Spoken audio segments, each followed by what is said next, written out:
క్రీస్తునందు ప్రియమైన సహోదర సహోదరులారా, మీకందరికీ ప్రభువైన యేసుక్రీస్తు నామమున శుభవందనం తెలుపుచున్నాను. ఈరోజు ప్రపంచమంతా మన ప్రభువైన యేసుక్రీస్తుని ఏం చేస్తా ఉన్నారండి? జ్ఞాపకం చేసుకుంటా ఉన్నారు. మనందరికీ కూడా ఒక స్పెషల్ హాలిడే. మనము కూడా అందరము కలిసి ఇలా ధ్యానించుకోవడం అనేది ఎంతో ఆవశ్యకం అండి. ఏ విధంగా అయినా మన ప్రభువు జన్మించింది, జీవించింది, మరణించింది, పునరుత్థానం పొందింది, ఆరోహణమయ్యి పరలోకమునకు వెళ్ళింది అన్నీ కూడా సత్యము. ఇవన్నీ కూడా మనం విశ్వసించే ప్రభు యొక్క మార్గంలోకి అలనాడు ఏం చేసినామండి?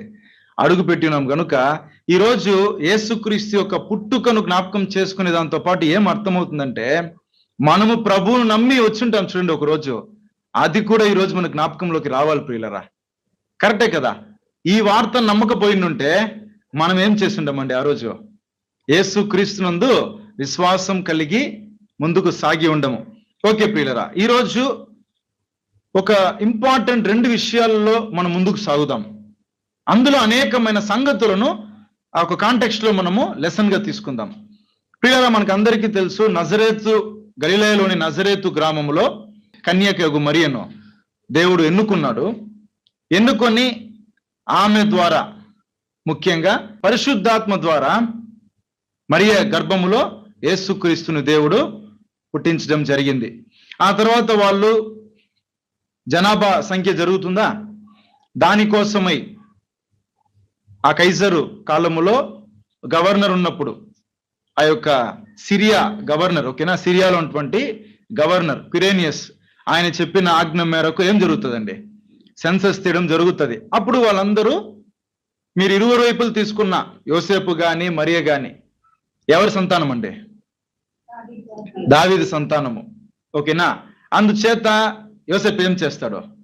గర్భవతిగానే ఉంది, ఆమెను కూడా తీసుకుని ఎంత చక్కటి రెస్పాన్సిబిలిటీని ఆయన తీసుకున్నాడు చూడండి, బాధ్యతగా. ఎందుకంటే దేవదూత ఎప్పుడైతే స్వప్నమందు యోసేపుకి చెప్పిందో అప్పటి నుంచి యోసేపు మళ్ళీ ఆయన ఆలోచించడం ప్రారంభించి పూర్తిగా ఆమెని కేర్ తీసుకోవడం స్టార్ట్ చేశాడు. కరెక్టా? అందుచేత ఆయన వెళ్ళాల్సినటువంటి పనిలో ఎవరిని తీసుకెళ్ళాడండి? మరియను తీసుకొని వెళ్ళాడండి అక్కడికి. ఎంత ఒక గొప్ప విషయం ఇది, ఆలోచించాలి మనం యోసేపు వైపు నుంచి. అప్పుడు వాళ్ళు బెత్లెహేముకు వెళ్ళారా, అక్కడ జనాభా సంఖ్యకు సంబంధించి రిజిస్ట్రేషన్ అంతా చేసుకుంటారు, తిరిగి ఏమి పంపుతారు? వాళ్ళు యెరూషలేముకి వెళ్తారు అక్కడి నుంచి. ఎందుకంటే 8 days కి ధర్మశాస్త్రం ప్రకారం ఏం చేయాలండి? యూదులు సున్నతి చేయడము, శుద్ధీకరించబడము, ముఖ్యంగా ప్రతిష్ఠితం చేయడము, ఓకేనా. సో అందుచేత అక్కడి నుంచి వాళ్ళు యెరూషలేముకు వెళ్తారు. యెరూషలేం నుంచి ఎక్కడ రిటర్న్ అయిపోతారండి? గలిలయలోని నజరేతుకు వాళ్ళు వెళ్ళిపోతారు. ఈ గ్యాప్ లో 2 సార్లు దేవదూత యోసేపుకి స్వప్నం జరగడం జరుగుతుంది. మొదటి హేరోదు ఈ విధంగా చంపడానికి ప్రయత్నం చేస్తున్నప్పుడు ఏమండి, ఒకసారి ఐగుప్తుకు వెళ్ళిపోమని చెప్తాడు ఈ గ్యాప్ లో. ఆ తర్వాత రిటర్న్ అయిపోతారు, వాళ్ళు వెళ్ళిపోతారు. సో ఇదన్నీ కూడా మనకు తెలిసినటువంటి విషయాలే, కరెక్టా? అయితే దీంట్లో మనం పాఠంగా తీసుకోవాల్సింది ఏమంటే, మొదటిగా దేవుని యొక్క స్పెషల్ పవర్ చేత జన్మించినటువంటి వాళ్ళు ఉన్నారు. ఎవరైనా చెప్పగలుగుతారండి? ఆది కాండం నుంచి ప్రారంభిస్తే ఎక్కువ నోటెడబుల్ గా ఉండేది ఎవరండి? ఇస్సాకు, తర్వాత బాప్తిస్మిచ్చి యోహాను, తర్వాత యేసుక్రీస్తు. కానీ ప్రియులరా, ఇస్సాకు గాని, బాప్తిస్మిచ్చే యోహాను గాని దేవుని యొక్క శక్తి చేత జన్మించబడ్డారు. కానీ వాళ్ళు ఇరువురికి పురుషుని చేతనే వాళ్ళు ఏమయ్యారండి? జన్మింపబడ్డారు. సో వాళ్ళు ఇరువురు స్త్రీ సంతానం కాదు, వాళ్ళు ఇరువురు ఎవరి సంతానమో? పురుషుని సంతానమే. కానీ యేసుక్రీస్తు దేవుని పరిశుద్ధాత్మ శక్తి చేత జన్మించబడుతున్నప్పటికీ ఇంకొక విశేషం ఏమంటే, ఇతడు స్త్రీ సంతానము. ఈయన యొక్క జన్మకు యోసేపు యొక్క ఇన్వాల్వ్మెంట్ లేకుండా దేవుడు శక్తి చేత ఏం చేశాడు? మరియ గర్భంలో ఆ యొక్క పిండమును రూపొందించాడు ప్రియులరా. అది యేసు యొక్క జననముకు ఒక ముఖ్యమైనటువంటి ఒక విషయము, కరెక్టేనా? అప్పుడు నెక్స్ట్ మనం ఏం చేసుకోవాలంటే, ఫస్ట్ పాయింట్, దేవుడు పరలోకంలో ఉన్నటువంటి తన ప్రియ కుమారుడు ఈ లోకంలోనికి ఎప్పుడైతే పంపబడ్డాడో, మరియ గర్భంలో ప్రారంభమయ్యిందో ఆయన యొక్క జన్మ, ఆ డెలివరీ స్టార్ట్ అయ్యేటప్పటి నుంచి దేవుడు తన కుమారుని ఏం చేస్తున్నాడంటే ఈ లోకంలో హానర్ చేస్తున్నాడండి. అంటే అర్థమేమే, తన కుమారుణ్ణి ఘనపరుస్తా ఉన్నాడండి ఈ లోకములో. ఓకేనా, మర్యాద రూపంగా ఆయన ఏం చేస్తున్నాడు, సర్వలోక జనముల మధ్య. అందుకే ఒక్కొక్కరు ఒక్కొక్క తెగకు సంబంధించిన అందరూ ఇన్వాల్వ్ అయ్యారు ఇక్కడ. గొర్రెల కాపురులు, ఆ తర్వాత తూర్పు దేశపు జ్ఞానులు, ఆ తర్వాత దేవదూత, నక్షత్రమును, ఇట్లా ఇవన్నీ మీరు అబ్జర్వ్ చేస్తే ఒక వ్యక్తి యొక్క జననమునకు దేవుడు హై లెవెల్ ఏం చేస్తా ఉన్నాడండి, ఒక ప్రణాళిక వేసి, అది లోకానికి తెలియట్లేదు, అది వేరే విషయం. కానీ మనం ఇక్కడ కాన్సన్ట్రేట్ చేయాల్సింది ఎవరిది, యెహోవా దేవుని యొక్క ఆ యొక్క కార్యాచరణ అండి.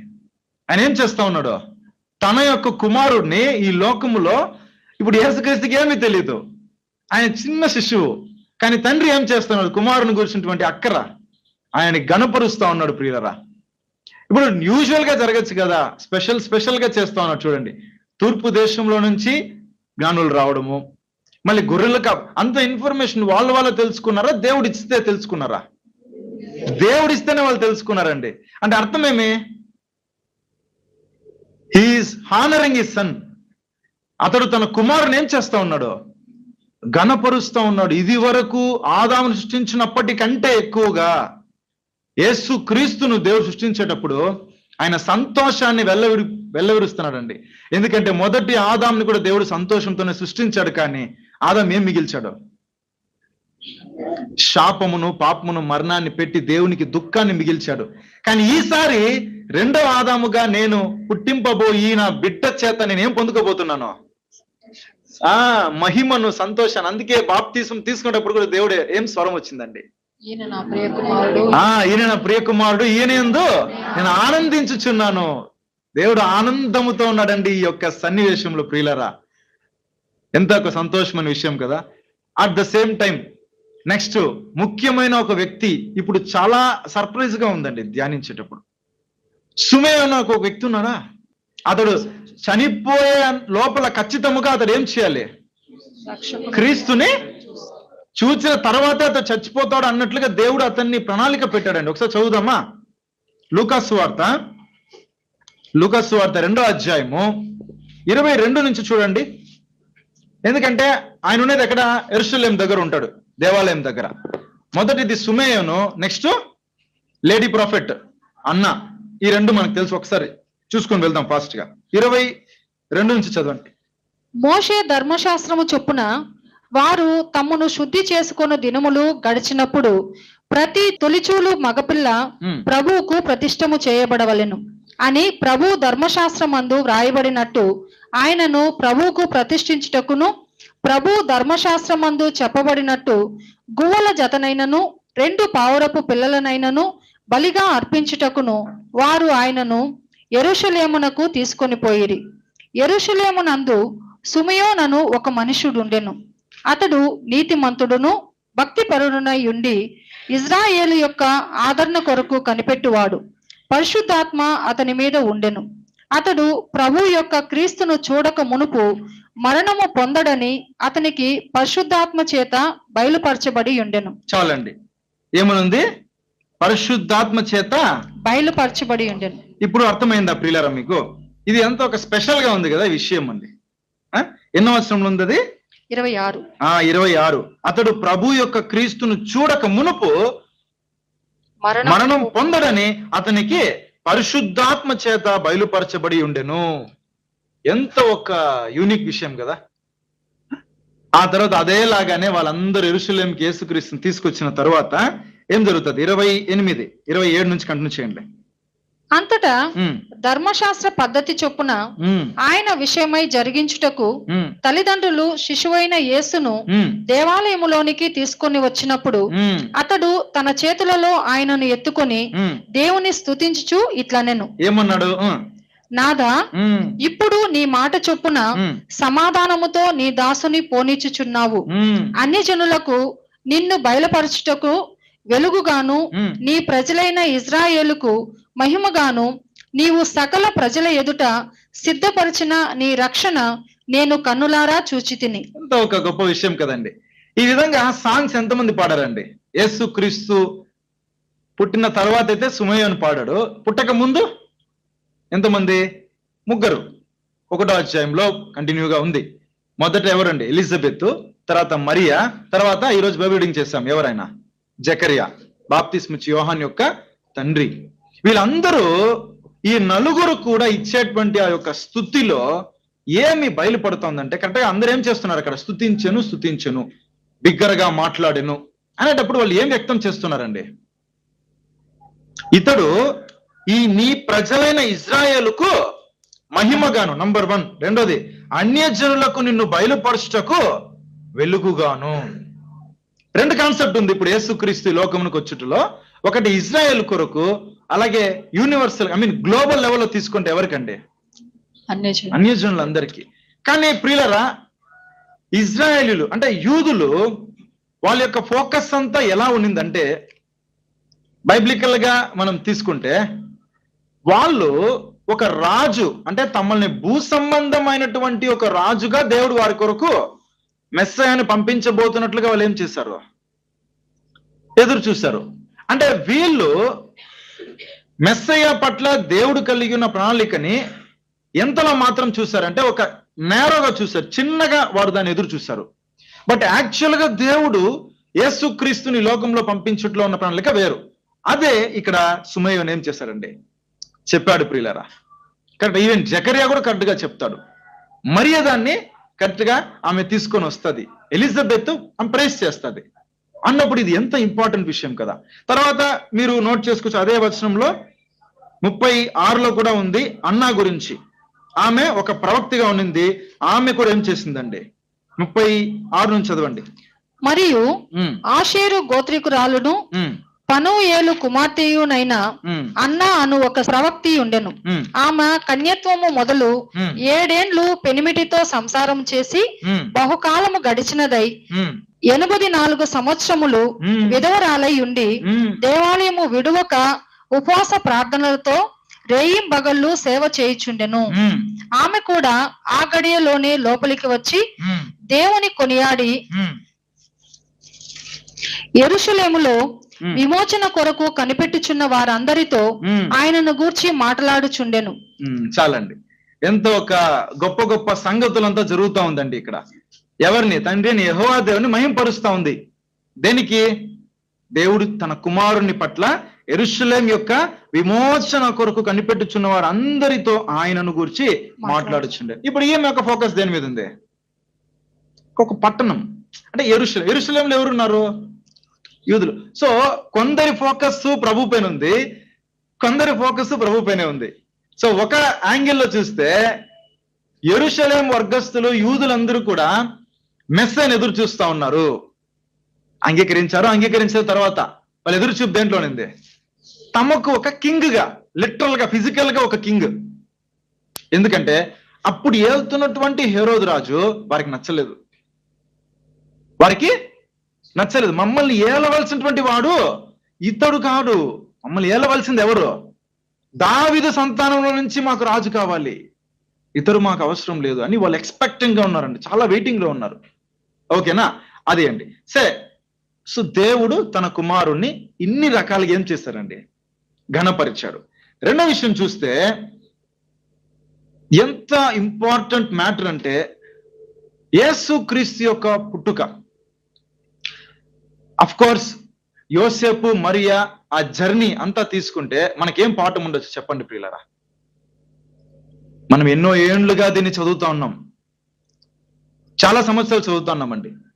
యేసు యొక్క పుట్టుక, మరియా యోసేపుల యొక్క జర్నీ అన్నప్పుడు మనకి ఒక సింగిల్ పాఠం వస్తుంది. ఏమండి అది? శ్రమ. రెండోది, వాళ్ళు చాలా లోయెస్ట్ క్యాడర్ లో ఉన్నారండి. యేసు యొక్క పుట్టుక ఎంత కష్టంగా జరిగింది అనేది మనం అర్థం చేసుకోవాలి ప్రియులారా. ఈ రోజుల్లో మనకందరికీ తెలుసు, మెటర్నిటీలో పోయి డెలివరీ చేయాలంటేనే చాలా మంది ఇష్టపడరు.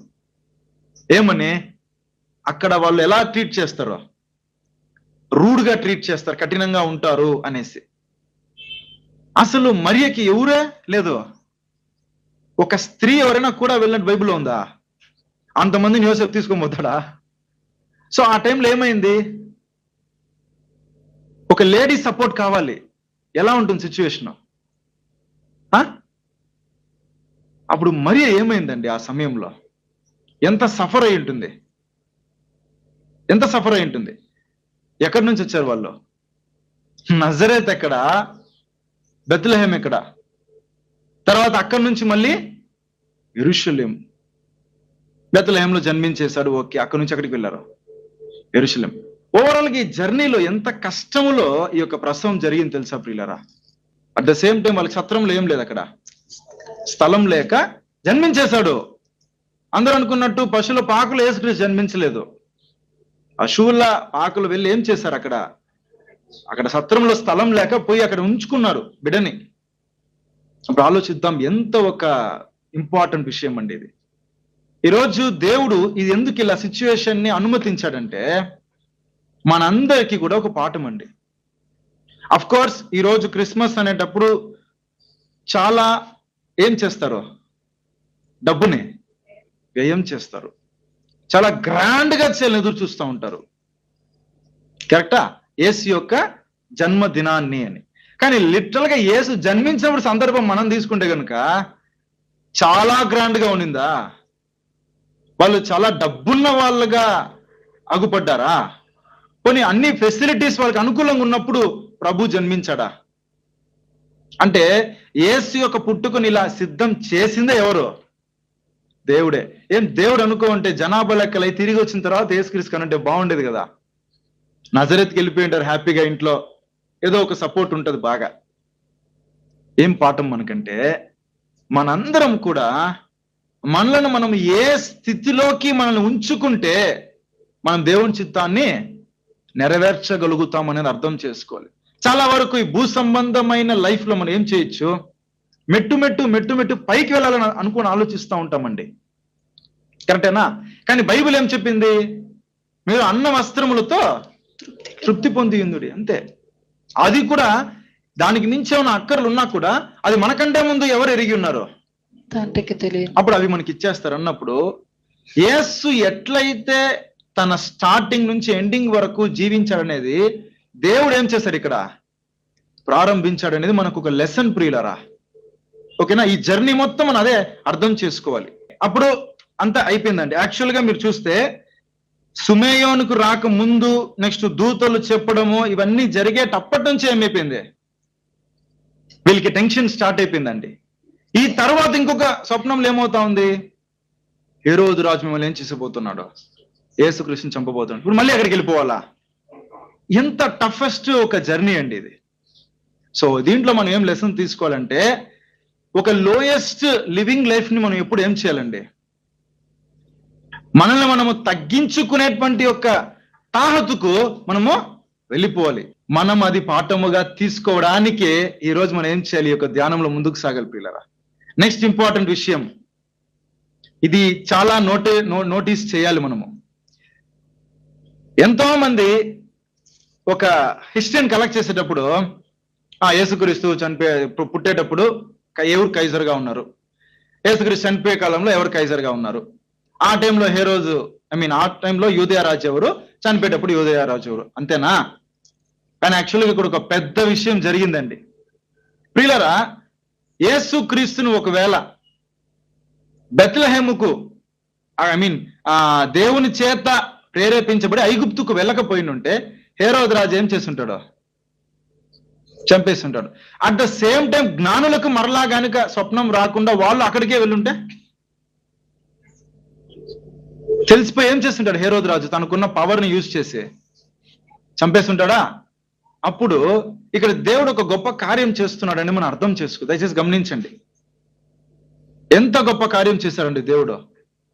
తన కుమారుడే, కానీ ఆయన కూడా ఇప్పుడు దేవుడు ఏం చేయాలా? రక్షించకపోతే తను అనుకున్న ప్రణాళిక నెరవేరదు. ఈ బిట్వీన్ గ్యాప్ లో స్కాలర్స్ ఏం చెప్తున్నారంటే ఒక 14 నుంచి 15 మంది శిష్యులు చనిపోయినట్టుగా పరిస్థితులు ఉండొచ్చని చెప్తున్నారు. ఎందుకంటే 2 సంవత్సరాల లోపు ఉన్నవారు 2 సంవత్సరాల లోపు ఉన్న వాళ్ళందరినీ ఏం చేస్తామన్నాడు? చంపేమన్నప్పుడు నియర్లీ 14 to 15 బిడ్డలు ఏమైపోయినారు? చంపబడ్డారండి. ఇది ఎంత ఆలోచించాల్సినటువంటి ఒక విషయం తెలుసా? సరే, ఎందుకు హేరోదు అంత టెన్షన్ పడ్డాడు? ప్రియులారా, హేరోదు రాజు యొక్క తాత, ఓకేనా, యాంటిపెటర్ అంటారు ఆయన్ని. అతడు ఏ వంశానికి చెందినవాడు తెలుసా? ఏషావు వంశానికి చెందినవాడు. ఏషావు వంశస్థుల నుంచి వచ్చిన వాళ్ళే ఏదోమీయులు, కరెక్టా? ఆ వంశంలో వచ్చినటువంటి ఇతడు, ఈమె వైఫ్ వచ్చి సిప్రోస్ అని ఒక ఆమె ఉంటుంది, ఆమె నెబాతీరాలు, అంటే ఎవరు? అరబీలు. పెళ్లి చేసుకుంటాడు. సో వాళ్ళు హోల్గా జుడాయిజం అంటే యూదులుగా కన్వర్ట్ అవుతారు. అతడు రోమా చక్రవర్తి ఈ యొక్క కైజర్ కంటే ముందు నుంచే ఆ ప్రపంచ సామ్రాజ్యపు అధికారులతో పొత్తు కలుపుకొని ఉంటాడు. ఎవరు? యాంటిపెటర్ అనే వ్యక్తి. అప్పుడు పోంపాస్ అనే ఒక చక్రవర్తి ఉంటాడు. అతడు చనిపోయిన తర్వాత ఈ యొక్క రోమన్కి సంబంధించి కైజర్ వస్తాడు. ఈ అందరితో కూడా ఎట్లా ఉంటాడంటే ఒక పొత్తు కలుసుకొని ఉంటాడు. ఓకేనా? ఎలా చెప్పాలి దీన్ని? ఇంకా చెప్పాలంటే లోకల్ లాంగ్వేజ్ ఏం చేయాలి? వాళ్ళు ఏం చెప్తే చేసేసి వాళ్ళ దగ్గర ఏం పొందుకోవాలి? ఫేవర్ పొందుకోవడానికి. అట్లాగా ఉన్నాడండి ఇతడు. అయితే లాస్ట్కి కైజర్ ఉండే టైంలో ఏం చేసినాడంటే, ఇతడు చనిపోవాల్సిన సమయం వచ్చేటప్పుడు కొడుకుని బాగా తీసుకుని పోయి ఒక స్టేటస్ లో పెట్టడానికి ఏమేం కావాలో అన్ని చేసి పెట్టుకున్నాడు. తర్వాత మంచి పోస్ట్ని తీసిచ్చాడు. ఎవరు? కైజర్. ముఖ్యమైన విషయం ఏమంటే, రోమా అనేది ప్రపంచ సామ్రాజ్యం. సిరియా ఇంకా ఈ స్థలం అన్నిటిపైన ఎవరు అధికారం కలిగి ఉన్నారో? రోమ్ సామ్రాజ్యం. మీకు అర్థమవుతుందా? యూదయ అనేది మధ్యధరా సముద్రం ఉంది కదా, అక్కడి నుంచి పక్కన యూదయ ఇక్కడ ఉంటది, పైన సిరియా ఉంటుంది. అన్నిటిపైన ఏలేదు ఎవరంటే రోమ్ సామ్రాజ్యం.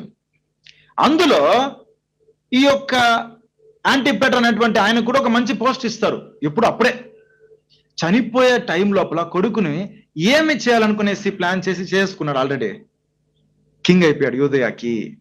అయితే రోమ్ సామ్రాజ్యం కింద యాక్చువల్గా ఇవన్నీ దేశాలుగా ఉన్నప్పటికీ కూడా రోమా దీన్ని ఎలాగా మార్చింది తెలుసా? స్టేట్స్ గా మార్చుకునేసింది. ఎందుకంటే అందరూ ఎవరి మాట వినాలి?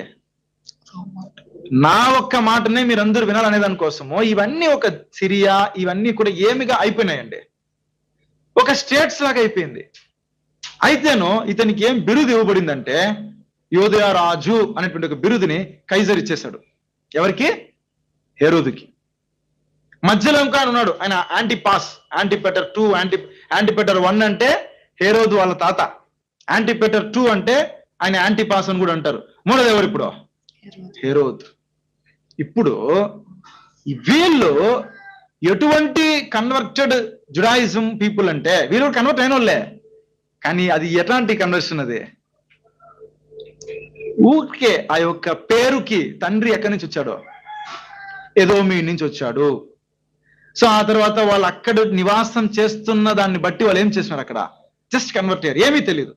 అందుచేతే యేసు ఎక్కడ పుడతాడు, ఆయన ఏం ఆ సంగతులన్నీ ఆయనకి ఏం తెలియక ఏం చేసినాడు? జ్ఞానులు అక్కడ ఉన్నటువంటి వారిని పెద్దల్ని పిలిపించి చెక్ చేయమని చెప్పాడు. అందువలననే హేరోదు రాజుకి ఇప్పుడు బైబిలికల్ గా యూదా రాజు పుట్టబోతున్నాడేటప్పుడు ఇతనికి ఏమైపోయింది? భయం వచ్చింది. ఎందుకంటే వాళ్ళు ఆల్రెడీ రోమా సామ్రాజ్యంతో కలిసి ఎక్కువగా కోరుకునిందే ఏమే? మాకు పవర్ కావాలి, మాకు అథారిటీ కావాలి అని. ఇప్పుడు ఇటువంటి వ్యక్తికి ఆ ఒక పవర్ మీద ఆశ కలగడం వలన ఒక యేసుక్రీస్తు అనేటువంటి ఒక వ్యక్తిని ఏం చేయాలనుకున్నాడు? చంపాలనుకున్నాడు. అందుకు ఏమైనా లీక్ చేశాడా జ్ఞానులకి? ఏమీ లీక్ చేయలేదు. మీరు వెళ్ళండి, నేను కూడా చేంజ్ చేస్తాను ఆయన్ని. వచ్చి నేను మన ఫస్ట్ మీరు వెళ్ళి రూట్ కనుక్కొని వచ్చి చెప్పండి అన్నాడు. ఇవన్నీ ఎరిగినటువంటి దేవుడు తన కుమారుని ఏం చేశాడండి? రక్షించుకున్నాడు. ఎన్ని విధాల? యోసేపుకి స్వప్నము, తర్వాత జ్ఞానులకి స్వప్నం.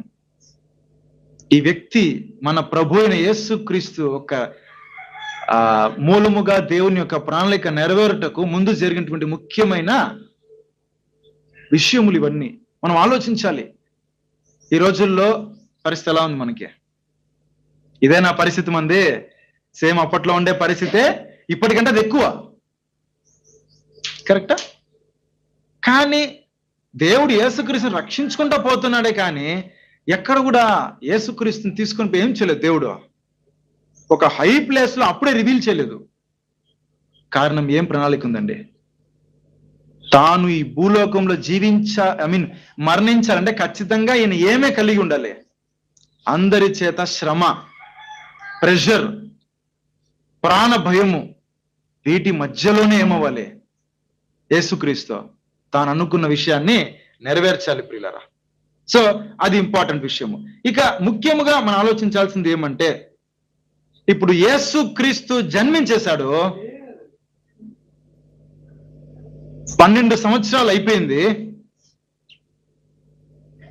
బాగా దేవుని యొక్క పని మీద ఉండాలనే ఒక జ్ఞానం ఏమైపోయింది? అది యాక్చువల్గా అదే 2వ అధ్యాయంలో అది ఉంది 40లో. బాలుడు జ్ఞానముతో నిండుకొనుచు ఎదిగి బలము పొందుచుండెను, దేవుని దయ ఆయన మీద ఉండెను. ఆయన ఎదగడం స్టార్ట్ చేశాడండి. ఆయన ఎదిగి అంతా అయిపోయి ఇప్పుడు 30 సంవత్సరాలు దాటేసి ఆయన పరిచర్య చేస్తూ తర్వాత ఏం చేశాడు? ఇప్పుడు పరిచర్య చివరిలో పట్టుబడ్డాడు, అంతా వెళ్ళాడు. అప్పుడు ఒక ముఖ్యమైన మాట చెప్తున్నాడండి.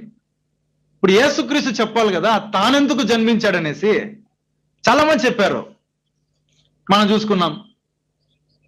ఎవరెవరు? ఎలిజబెత్తు, మరియా, జకరియా, సుమేయోను, అన్న, అందరూ చెప్పారు. ఇంకా ఆయన జీవించేటప్పుడు శిష్యుల్లో కూడా అప్పుడప్పుడు సిట్టింగ్స్ జరిగేటప్పుడు సందర్భాలు జరిగాయి కదా. అప్పుడు ఎవరు నన్ను ఏమనుకుంటున్నారు మీరు అని చెప్పేటప్పుడు ఒక్కొక్కరు ఒక్కొక్కటి చెప్తా ఉన్నారు. ఏమని చెప్పినారా? ఈయన ఇర్మియా అని చెప్పారు. ఆ తర్వాత రకరకాలుగా చెప్పుకుంటూ వచ్చారు ప్రవక్తల పేర్లు. అయితే పేతురు మాత్రం ఏం చేసినాడు?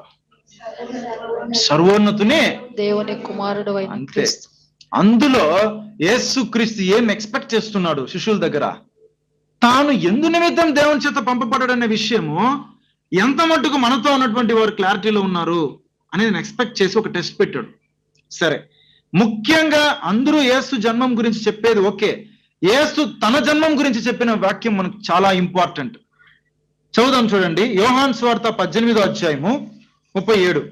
యోహాను సువార్త 18:37. అందుకు పిలాతు నీవు రాజువా అని ఆయనను అడుగగా యేసు నీవన్నట్టు నేను రాజునే. చూసారా? యేసు నీవన్నట్టు నేను రాజునే. ఇది ఒక కన్ఫ్యూజన్ స్టేట్ లో ఉంది. రాజు అంటే మళ్ళీ ఇది పరిస్థితి ఎందుకుంటుంది? అయ్యా ఏంది ఇది ఇట్లా ఉంది పరిస్థితి అని. ఇప్పుడు యూదయాకి ఆయన రాజు అయిపోతాడని దేవుడు పంపించాడా? పంపించలేదు. ఏది? ఫస్ట్ కమింగ్ లో అప్పటికప్పుడే యేసుక్రీస్తు సింహాసనం మీద కూర్చుని పంపించాడా? కాదనేది ఆయనగా చెప్పాడు. ఇప్పుడు మరలా అక్కడ ఏమంటున్నాడు యేసుక్రీస్తు పిలాతుతో? అవును నీవు అన్నట్టు నేను రాజునే అంటే పిలాతుకి ఎట్లుంటదండి? మళ్ళీ ఆ తర్వాత క్వశ్చన్ అడుగుతాడు. ముఖ్యంగా ఆ మధ్యలో ఒక మాట చెప్తాడు. కంటిన్యూ చేయండి. ఇప్పుడు యేసు నీవన్నట్టు నేను రాజునే, సత్యమును గూర్చి సాక్ష్యం ఇచ్చుటకు నేను పుట్టి తిని, ఇందు నిమిత్తమే ఈ లోకమునకు వచ్చి తిని, సత్య సంబంధి అయిన ప్రతి వాడును నా మాట వినుననెను. చాలండి. మోస్ట్ ఇంపార్టెంట్ వర్స్ అండి. యేసు ఎందుకు పుట్టాడని యేసుక్రీస్తు ఏం చెప్పాడు తన గురించి? సత్యమును గూర్చి సాక్ష్యం ఇచ్చుటకు నేను పుట్టి తిని, ఇందు నిమిత్తమే ఈ లోకం నాకు అయిపోయింది. మనకి ఇంపార్టెంట్ ఈరోజు ఇదే. ఓకే, యేసుక్రీస్తు లోకం రక్షించుటకే వచ్చాడు, కరెక్టే. బట్ ఆయన అక్కడ ఏం చెప్పడానికి వచ్చాడండి? సత్యమును గూర్చి సాక్ష్యం ఇచ్చుటకు నేను పుట్టి తిని అన్నప్పుడు ప్రియులారా చాలా ఇంపార్టెంట్ స్టేట్మెంట్ ఇది మనకి. అప్పుడు యేసు ఎందుకు జన్మించాడనేది మనం ఇప్పుడు అర్థం చేసుకోవాలి. అప్పుడు ఒక గ్లోబల్ లెవెల్లో దీన్ని థింక్ చేస్తే ఫస్ట్ ఆఫ్ ఆల్ యేసే ఎవరు? సత్యమై ఉన్నాడు. ఏం చెప్పాడు? నేనే సత్యము, నేనే మార్గము, నేనే జీవమునై ఉన్నాడు. సో హిమ్సెల్ఫ్ ఈజ్ ట్రూత్ అండి. ఆయనకు ఆయనే ఫస్ట్ సత్యంగా ఉన్నాడు. ఇప్పుడు సత్యమును సాక్ష్యం చెప్పుటకు పుట్టి తిని అన్నప్పుడు ఫస్ట్ ఆయన ఎవరికి బయలుపరుస్తా ఉన్నాడు? యేసుక్రీస్తు తననేం చేస్తా ఉన్నాడు? ఫస్ట్ బయలుపరచుటకు వచ్చాడు. ఇప్పుడు కరెక్టా? తన ఏం చేయడానికి వచ్చాడు? బయలుపరచుటకు వచ్చాడు. అప్పుడు దీనికి ముందు ఎవరికి తెలీదా అంటే వాస్తవము, నిజం. మనం ఈరోజు కొత్త నిబంధన మొత్తం చదివేసి ఒక అండర్స్టాండింగ్ వచ్చేయచ్చు. ఎట్లా? యేసుక్రీస్తు బాగా ఫేమస్. ఇప్పుడు క్రిస్టియానిటీ ప్రపంచంలో ఇప్పుడు చీఫ్ మినిస్టర్ చెప్తున్నారు చూడండి, ఒక్కొక్కరు అందరూ ఏం చెప్తున్నారు? ప్రపంచంలోనే అందరూ కలిసి కొనియాడే పండుగ అంటుంటే ఏదది? క్రిస్మస్. ఎక్కువగా కొనియాడబడే పండుగ క్రిస్మస్. అందువల్ల మన మైండ్లో అంతా ఏముంటది అంటే జీసస్ క్రైస్ట్ తెలియని ఎవరున్నారా స్వామి? అప్పుడు వెళ్ళి ఆలోచించాలి ఫస్ట్ మనం. కరెక్టా? అప్పుడు వెళ్ళి ఆలోచించాలి. ఎందుకు ట్రూత్ అనేది అంత ఇంపార్టెంట్ అంటే, ప్రియులారా, ట్రూత్ అన్నప్పుడు ఒక 3 రకాలుగా మనం దాన్ని డివైడ్ చేసి చూస్తే, absolute truth, relative truth, universal truth అని దాన్ని డివైడ్ చేసి కనుక చూస్తే, రిలేటివ్ ట్రూత్ అన్నప్పుడు నేనున్నానండి. ఇప్పుడు నేను ఈ యొక్క కోట్ వేసుకున్నా లేదా ఇంకేదైనా దుస్తులు వేసుకున్నా, నాకు ఇది సెట్ అయింది నేను అంటాను. అది నిజమా కదా? నిజము. మీరు వేసుకుంటారు, మీకు అది సెట్ కావట్లేదు అంటారు, అది కూడా నిజమేనా కదా? అంటే ట్రూత్ అనేది ఒక person to person, place to place ఏమైపోతుంది? మారిపోతుంది. ఇది ఏం ట్రూత్? ఇది రిలేటివ్ ట్రూత్ అని చెప్పుకోవచ్చు. అబ్సల్యూట్ ట్రూత్ అంటే ఉన్నది ఉన్నట్టే చెప్పాల. అంటే ఏమంటే, ఇప్పుడు మన అందరము దేవుడు ఉన్నాడని విశ్వసిస్తున్నామండి. సడన్ గా అక్కడ వచ్చి నీ దేవుడు గొప్పనా నా దేవుడు గొప్పనా అంటే అది ఎట్లా రాదు? అది రిలేటివ్ ట్రూత్కి పోతుంది. కోర్టు ఒకరికొకరికి సెట్ అయినట్టు దేవుడు ఒకరికొకరికి సెట్ కాకుండా పోడు. అది అబ్సల్యూట్ ట్రూత్ అంతే, అది ఒకటే ఉంటది. ఇప్పుడు అబ్సల్యూట్ ట్రూత్ కాస్త యూనివర్సల్ ట్రూత్ గా తీసుకుంటే, హై లెవెల్లో నిజమైన దేవుడు ఎవరండి? యేసుక్రీస్తే. అద్వితీయ సత్య దేవుడు యేసు. ఆ తర్వాత దేవుని కుమారుడు, దేవుడు ఆయన అద్వితీయ ఆయన ఒక కుమారుడు ఎవరండి? యేసుక్రీస్తు అన్నప్పుడు అద్వితీయ కుమారుడు. అప్పుడు అర్థం చేసుకోవాల్సింది ఇది యూనివర్సల్ గా ట్రూత్. కానీ ఇది అందరికీ తెలియాల్సిన అవసరమో లేకుండా పోయింది. అందులో యూదులు కూడా మనం ఇంక్లూడ్ చేసుకోవాలి. యూదులు మెస్సే కావాలనుకున్నారు, కరెక్టే, కానీ యేసుని అంగీకరించలేదు కదా? కరెక్టే కాదా? అది తర్వాత బయలుపడింది అనుకోండి. అప్పుడు లోకం పరిస్థితి ఎలా ఉన్నిందంటే, అపవాదియగు సాతాను చేత సత్యమునకు భిన్నమైనటువంటి ఇంకొక సత్యాన్ని ఏం చేశాడు? మనుషుల మధ్యలో తీసుకొచ్చి ఉంచాడు. అప్పుడు యెహోవా దేవుడు అంటే ఎవరనే అనేక జనులకు తెలియక ఎటువంటి ఆరాధనని చేసుకుంటూ వెళ్ళారండి. బయలు ఆరాధనకు వెళ్ళిపోయారా లేదా చాలా మంది? అప్పుడు యేసు క్రీస్తు దేన్ని సాక్ష్యం ఇచ్చుటకు పుట్టాడు? ఫస్ట్ అది ఏం సత్యం? ఇప్పుడు యూనివర్సల్ ట్రూత్ ని చెప్పడానికి వచ్చాడు ఆయన. అంటే అయ్యా మీరు అందరూ ఒక్కొక్క దాంట్లో ఉన్నారు. పాపం ఇందులో అమాయక జనాలు కూడా ఏమైపోయినారండి? అపవాది యొక్క సాతాన్ చేత మోసపోయారు. వారి యొక్క మనోనేతరం ఏమైపోయింది? ప్రకాశముగా ప్రకాశించకుండా ఏమైపోయింది? వాళ్ళ మనోనేత్రము గుడ్డితనం వెళ్ళిపోయింది. అప్పుడు యూనివర్సల్ ట్రూత్ ఎవరో వచ్చి ఒకరు చెప్తేనే కదా తెలుస్తుంది. అప్పుడు అది చెప్పడానికి ఏకంగా ఎక్కడి నుంచి ఎవరు రావాలి? పరలోకము నుంచి యేసుక్రీస్తు రావాలి.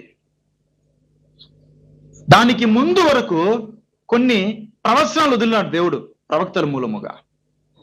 దానికి ముందు ఆయన మార్గాన్ని సరళం చేయటం ఒక వ్యక్తిని పంపించాడు దేవుడు. కానీ సాక్షాత్తు అక్కడి నుంచే వ్యక్తి అనేది రావాలి కదా, యూనివర్సల్ ట్రూత్ ని తెలియపరచడానికి.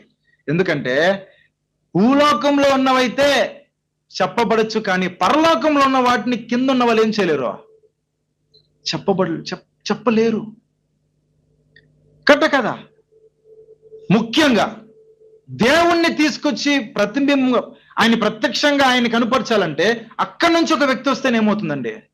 సత్యం అంటే ఏమనేది చెప్పొచ్చు. అందుకొరకే ప్రభు చెప్తున్నాడు, సత్యమును గూర్చి సాక్ష్యం ఇచ్చుటకు నేను పుట్టి తిని, ఇందు నిమిత్తమే ఈ లోకమునకు వచ్చి తిని. అది వరకు అందరూ ఏ ట్రూత్ లో ఉన్నారు తెలుసా? వాళ్ళకి నిజంగానే అట్లే ఉండుంటుంది. ఆ సత్యం ద్వారా వాళ్ళకి సంథింగ్ జరుగుతూ ఉంటుంది. నేను చెప్పాను కదా, మీకు సెట్ అయినట్టు మీకు, నాకు సెట్ అయినట్టు నాకు, అట్లా అందరూ ఒక్కొక్క సత్యంలో ఉండిపోయినారు, అదే సత్యం అనుకొని. బట్ అలా అనుకొని వెళ్తే పాపం జనాలకి ఏం తెలుస్తుందండి? యూదులు నేను ఇంక్లూడ్ చేయండి దీంట్లో, ఎందుకంటే యూదులు దేవుడు ఏం చేస్తున్నాడు? అనేక మార్లు ప్రవక్తల మూలముగా. అఫ్ కోర్స్ యూదులు దేవుని బిడ్డలు, ఫస్ట్ ఆఫ్ ఆల్ దేవుని బిడ్డలు వాళ్ళు. ఇక లోకమును పరిస్థితి ఆలోచిస్తున్నాడు దేవుడు ఇక్కడ. ఓకేనా? లోకం యొక్క మొత్తం ప్రణాళికను దేవుడు ఆలోచిస్తున్నప్పుడు ఇది చాలా ఇంపార్టెంట్ విషయం ప్రియులారా. యెషయా గ్రంథం 49వ అధ్యాయం 6వ వచనం చదవండి ఒకసారి. నీవు యాకోబు గోత్రపు వారిని ఉద్ధరించినట్లును, ఇజ్రాయేలులో తప్పింపబడిన వారిని రప్పించినట్లును, నా సేవకుడవై ఉండుట ఎంతో స్వల్ప విషయము. బూది గంతముల వరకు నీవు నేను కలుగజేయు రక్షణను సాధన మగుటకై అన్యజనులకు వెలుగయుండునట్లు నిన్ను నియమించి ఉన్నాను. సరా, ప్రవచనం ఎవరి గురించి అండి? ఇది యేసుక్రీస్తు గురించి. అన్యజనులకు వెలుగై ఉండునట్లు నిన్ను నియమించి ఉన్నాను. ఇప్పుడు దేవుడు ఎప్పుడో నియమించాడు. ఎంత గొప్ప విషయం కదా. ఈరోజు ఆలోచించండి ప్రియులరా, ఇప్పుడు ఇరుగు పొరుగులు అందరూ ఉన్నారు ఇక్కడే, మన ఇంటి దగ్గర కూడా ఇరుగు పొరుగులు ఉంటారు.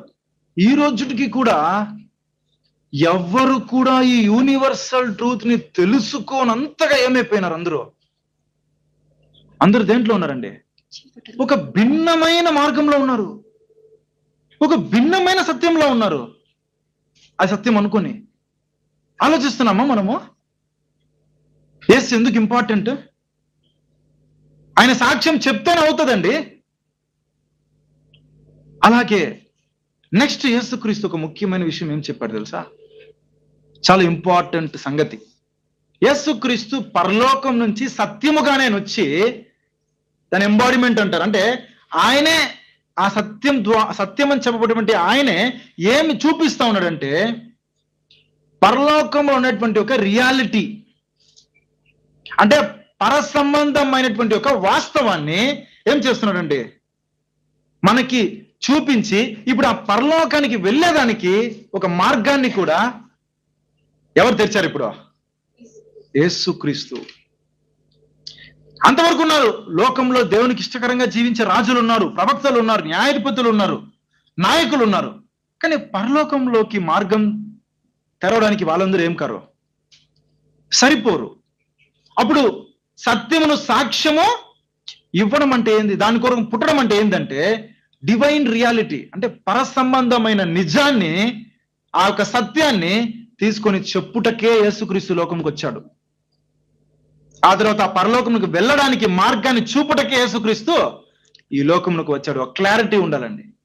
ఇది యోహాను సువార్త 13వ అధ్యాయము 33వ వచనం చదవండి. చాలా ఇంపార్టెంట్ కాంటెక్స్ట్ అండి ఇది. అది ఫస్ట్ నుంచే కూడా మనం చదువుతాం. యోహాను సువార్త 13వ అధ్యాయము 33 నుంచి. పిల్లలారా, ఇంక కొంతకాలము మీతో కూడా ఉందును. మీరు నన్ను వెదకుదురు. నేనెక్కడికి వెళ్ళుదునో అక్కడికి మీరు రాలేరని నేను యూదులతో చెప్పిన ప్రకారము ఇప్పుడు మీతోనూ చెప్పుచున్నాను. మీరు ఒకరినొకరు ప్రేమింపవలెనని మీకు క్రొత్త ఆజ్ఞ ఇచ్చుచున్నాను. నేను మిమ్మును ప్రేమించినట్టే మీరును ఒకరినొకరు ప్రేమింపవలెను. మీరు ఒకని ఎడల ఒకడు ప్రేమ గలవారైన ఎడల దీనిని బట్టి మీరు నా శిష్యులని అందరూ తెలుసుకొందురనెను. సీమోను పేతురు, ప్రభువా, నీవెక్కడికి వెళ్ళుచున్నావని ఆయనను అడుగుగా. బాగా గమనించండి ప్రియులారా, యేసుక్రీస్తు చెప్తున్నాడు, నేను కొంతకాలము మీతో ఉంటాను, ఆ తర్వాత నేను మీకు కనిపించను. నేను ఎక్కడికి వెళ్తున్నాను అక్కడికి మీరు రాలేరు అంటున్నారు. ఇది ఎవరికి అర్థం కాలేదు? శిష్యులకు అర్థం కావట్లేదు. మీరు ఆలోచించండి కాంటెక్స్ట్కి వెళ్ళి. అప్పుడు పేతురు అడుగుతున్నా, నీవెక్కడికి వెళ్ళుచున్నావు అని ఆయన అడుగగా, యేసు, నేను వెళ్ళుచున్న చోటికి నీవు ఇప్పుడు నా వెంట రాలేవు గాని, మళ్ళీ అదే మాట చెప్తున్నాడు. నేను వెళ్ళే చోట ఒకటి ఉంది, అక్కడికి మీరు రాలేరు. ఇప్పుడు రాలేరు రాలేరు అనే తెలుస్తా ఉంది వాక్యం అంతా. ఆయన ఎక్కడికి వెళ్తున్నాడు? నిజానికి తిరిగి పరలోకానికి వెళ్తున్నాడు. కానీ అక్కడికి ఎవరు రాలేరు అన్నప్పుడు నేను దాని సమాధానం ఉంది. ఫస్ట్ మనం ఒక సత్యాన్ని గ్రహించాలండి. ఇక్కడ ఎవరు వెళ్ళడానికి కుదరని స్థలమే ఏమండి? దేవుడు. పరలోకం.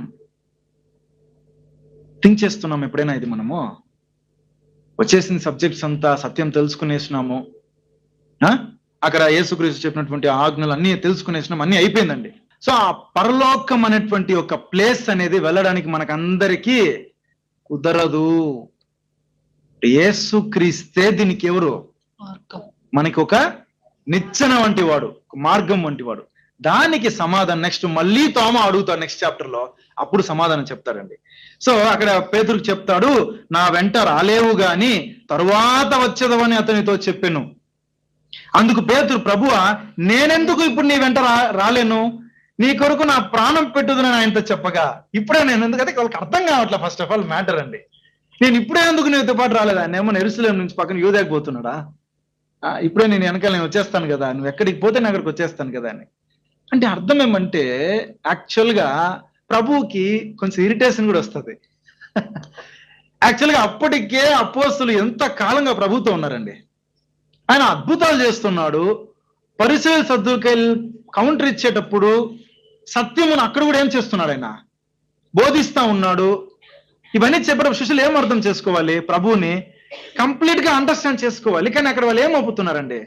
ఇన్కంప్లీట్ గా ఉన్నారండి, చాలా ఇన్కంప్లీట్ గా ఉంటున్నారు.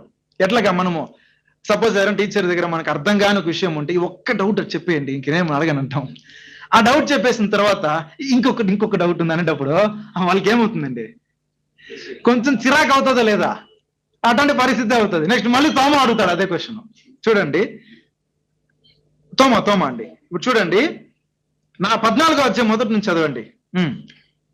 మీ హృదయమును కలవరపడనీయకుడి, దేవుని యందు విశ్వాసం ఉంచుచున్నారు, నా యందును విశ్వాసం ఉంచుడి.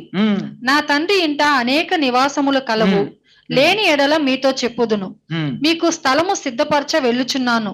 నేను వెళ్ళి మీకు స్థలము సిద్ధపరిచిన ఎడల నేనుండు స్థలములో మీరును ఉండులాగున మరలా వచ్చి నా యొద్ద నుండుటకు మిమ్మును తీసుకొని పోవుదును. నేను వెళ్ళుచున్న స్థలమునకు మార్గము మీకు తెలియనని చెప్పాను. బాగా చూడండి, ఇప్పుడు మళ్ళీ ఇంకోటి జరుగుతుంది. ఫస్ట్ ఎక్కడ కూడా ప్రభు ఏం చేయడు, వాటిని అంటే దాన్ని రివీల్ చేసేస్తే ఇంకా వాళ్ళకి ఎక్కడ ఉంది ఇంకా టెస్ట్. ఫస్ట్ ఎక్కడికి వెళ్తాను అనేటప్పుడు పేతురు అర్థం చేసుకోకుండా ఉన్నాడు, ప్రభు దానికి మాట్లాడుతున్నాడు. ఇప్పుడు ఇక్కడ ఏమవుతా ఉంది? నేను వెళుచున్న స్థలం నాకు మార్గం మీకు తెలుసులే, మార్గము మీకు తెలుసులే అంటున్నాడు ప్రభు. అందుకు ఏం చెప్తున్నాడు? 5వ వచనం. అందుకు తోమా, ప్రభువా ఎక్కడికి వెళ్ళుచున్నావో మాకు తెలియదే, ఆ మార్గం ఎలాగో తెలియనని ఆయన అడుగగా, ఎట్లుంటదండి ఇప్పుడు యేసుక్రీస్తుకి? ఇంతకాలం నాతో మీరుండి నేను ఎవరు తెలియలేదు, నేను ఎక్కడి నుంచి వచ్చినానో తిరిగి నేను ఎక్కడికి వెళ్తానో అది సరిగ్గా అర్థం కావట్లేదే. ఎట్లా ఉంటది యేసుక్రీస్తు సిచ్యువేషన్ అండి? అందుకు తోమ ఎంత యథార్థ పాపం తెలియదు. ఏం చేద్దాం? మన ఇండియాకి వచ్చాడే తోమ, ఆయన ఈ తోమ ఏం చెప్పాడండి? ప్రభువా ఎక్కడికి వెళ్ళుచున్నావు మాకు తెలియదే, ఆ మార్గం ఎలాగో తెలియను. ఎంత క్వశ్చన్ మీద క్వశ్చన్ అండి. ఎట్లా తెలుస్తుంది మాకు నువ్వు చెప్పకుండా అన్నట్లుంది అది. అప్పుడు యేసుక్రీస్తు ఎట్లా సమాధానం ఇస్తాడు చూడండి. యేసు నేనే మార్గమును సత్యమును జీవమును, నా ద్వారానే తప్ప ఎవడును తండ్రి యొద్దకు రాడు. మీరు నన్ను ఎరిగి ఉంటే నా తండ్రిని ఎరిగి ఉందురు. ఇప్పటి నుండి మీరు ఆయనను ఎరుగుదురు, ఆయనను చూచి ఉన్నారని చెప్పాను. ఇప్పుడు నెక్స్ట్ ఇంకో వ్యక్తి వస్తాడు. ఆయన ఎవరండి? ఫిలిప్పు. ఎందుకంటే తోమాకి ఆన్సర్ ఇచ్చాడు ప్రభు, ఎవరో కాదు, నేనే సత్యము, నేనే మార్గము, నేనే జీవము. మీరు నన్ను చూస్తే ఎవరిని చూసినట్టు? ఇప్పుడు ఈ మాట చెప్పడానికి, తండ్రిని మనకి చూపడానికి యేసుక్రీస్తు ఏమయ్యాడండి? ఈ లోకంలోకి వచ్చాడు ప్రియులరా. సరే, అప్పుడు ఏం చెప్పాడు? నన్ను ఎరిగి ఉంటే నా తండ్రిని ఎరిగి ఉందరు, ఇప్పటి నుండి మీరు ఆయనను ఎరుగుదురు, ఆయనను చూచి ఉన్నారని చెప్పాను. ఇప్పుడు ఇంతకు ముందు ఏం చేశాను? మీకు ఆ మార్గం తెలియరని చెప్పాను, ఇప్పుడు ఆయన చూచి ఉన్నారని చెప్పాను అన్నాడు తండ్రిని గురించి. నెక్స్ట్ ఇంకొకరు వస్తున్నారు, చదవండి 8వ వచనంలో.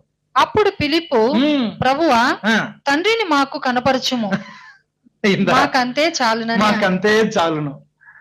ఎలా ఉందండి యేసుక్రీస్తు యొక్క సిచ్యువేషన్? ఒకరి తర్వాత ఒకరు. ఇది ఎట్లుందంటే పిల్లలు పోయి టీచర్ దగ్గర కూర్చొని ఒకరి తర్వాత ఒకరు వచ్చి క్వశ్చన్స్ మీద క్వశ్చన్స్ వేసినట్టుంది. యేసుక్రీస్తు నిజంగా ఆయన కంటి ముందర వాళ్ళు ఎటువంటి వారే? పిల్లలే. ఇంకొక సిచ్యువేషన్ చెప్పాడా? ఈ చిన్నవారి అన్నప్పుడు ఏమంది? ఆ చిన్నవారు అంటే వయసును బట్టి చెప్పింది కాదు, వాళ్ళు ఆత్మీకముగా చిన్నవారు. అప్పుడు పిలుపుకు మాత్రం కౌంటర్ బాగుంటది చూడండి. ఓకే, యేసు పిలిపు, నేను ఇంతకాలము మీ యొద్ద ఉండినను నీవు నన్ను ఎరుగవా? ఎందుకంటే ఇద్దరు దగ్గర పేషెన్స్ ఉన్నిందండి. మూడో వ్యక్తి మళ్ళీ అడిగేసరికి ఇంకా ఆయన కొంచెం ఇరిటేట్ అవుతున్నాడు. నేను ఇంతకాలము మీ యొద్ద ఉండినను నీవు నన్ను ఎరుగవా? నన్ను చూచిన వాడు తండ్రిని చూచి ఉన్నాడు గనుక తండ్రిని మాకు కనపరచుమని ఎలా చెప్పుచున్నావు? తర్వాత ఇంకొన్ని క్వశ్చన్ అడిగినారా? ఇంకా ఎవరు క్వశ్చన్ వేసేది ఏం లేదండి. అక్కడితో అందరూ సైలెంట్ అయిపోయినారు. ఎంత కాలం మీతో ఉండి కూడా మళ్ళా తండ్రిని చూపించుకుని అడుగుతున్నాడు అంటే తండ్రి స్వభావం కాకుండా వీళ్ళు ఎవరి స్వభావం చూసినారు? వీళ్ళు యేసుక్రీస్తులు అంతకాలము. ఆయన మాటలు ఎలాగున్నాయి, ఆయన ప్రవర్తన ఎలాగునింది, ముఖ్యంగా ఆయన శక్తి ఎలా ఉనింది? ఎలాగునిందండి ఆయన శక్తి? అది వరకు ఎవరు చూడని ఒక కార్యములను వాళ్ళు చూశారు కదా. యూదయ, బెత్లెహేము, యెరూషలేము అంతా ఆయన చేసిన కార్యాలు ఎలా ప్రబలమైంది. ఎక్కడికి ఆయన వెళ్ళినా కానీ ఆ స్థలంలో ఉన్న వాళ్ళందరూ యేసు వస్తున్నాడు ఇక్కడికి అని చెప్పి అందరూ ఏమైపోయేవారు, అక్కడికి వచ్చేటువంటి వారు. కాబట్టి ప్రియులరా, ఇక్కడ ఏమి మనం నేర్చుకోవాల్సిన విషయం అంటే యేసుక్రీస్తు మనందరి కొరకు పరలోకములో స్థలం అనేది ఉంది అని చెప్పేకి ఏమయ్యాడు? ఈ లోకంలోకి వచ్చాడు. మనం అందరం ఈ రోజు ఒక నిరీక్షణలో బతికి ఎదిగి ఓ స్టేజ్కి వచ్చేసాం అందరం. ఇప్పుడు ఒక్కొక్క నిద్ర లేపడినా కానీ ఏం చెప్పేస్తాము? 1,44,000 మందికి పరలోకంలో చిన్న మంద, గొప్ప సమూహము, వీళ్ళిద్దరు ఎక్కడ ఉంటారు? పరలోకంలో. ఎవరు? ఎట్లా? ఏం కారణం ఏంటి? ఎలాగా? అదే పైన చెప్పాడు ఆయన. ఇక్కడ 2వ వచనం, నా తండ్రి ఇంట అనేక నివాసములు కలవు. అది ఎన్ని నివాసములు అనేదే మనం తెలుసుకున్నాం. ఇప్పుడు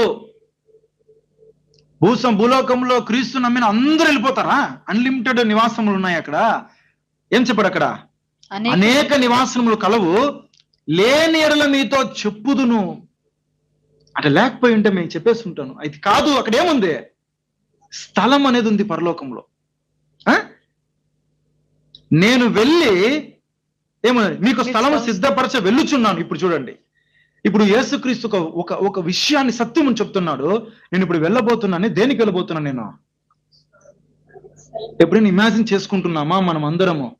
మనం ఒక సింహాసనంలో కూర్చున్నట్లు, మనకంటూ ఒక సింహాసనాన్ని ప్రభు వెళ్ళి పెట్టాడు అని. నిజానికి ఇక్కడ అనేక నివాసములు అన్నాడు. కొంచెంసేపు తర్వాతనే ఎంతమందికి సిద్ధపరచాడని చెప్పేసి వెళ్ళాడు. ఈ 12 మందికి ఏం చేస్తాడని చెప్పాడు ప్రభు? అయిపోయింది. నిజానికి దాంట్లో ఇస్కరియోతు యూదా పక్కన పెట్టేస్తే 11 మంది ఏమైనారండి? నెక్స్ట్ అపోస్తలుడు పౌలు ఏమైపోయినారు? చేసుకున్నారా లేదా? హేరోదు రాజు కాలంలో హతసాక్షి అయిన యాకోబు ఉన్నాడు. ఎంతమంది అండి! ఇప్పుడు నేను వెళ్ళి మీకు స్థలం సిద్ధపరచిన ఎడల నేనుండు స్థలములో మీరును ఉండులాగునా. చూడండి, స్థలం సిద్ధపరిస్తే కదా ఫస్ట్, తర్వాత మనం వెళ్ళేకి. కరెక్టా కదా?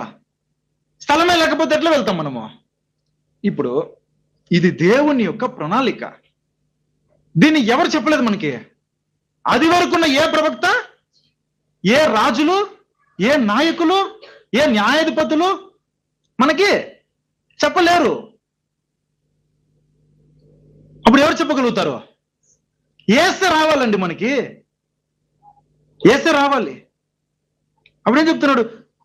ఉండులాగున, ఏది?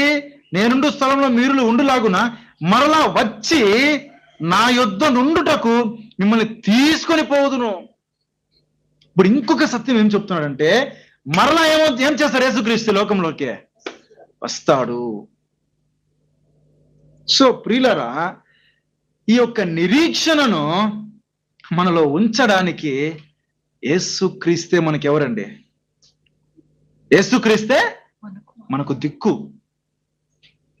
ఈరోజు ఈ వార్త తెలియక ఎంతో మంది ఏమైపోతున్నారు?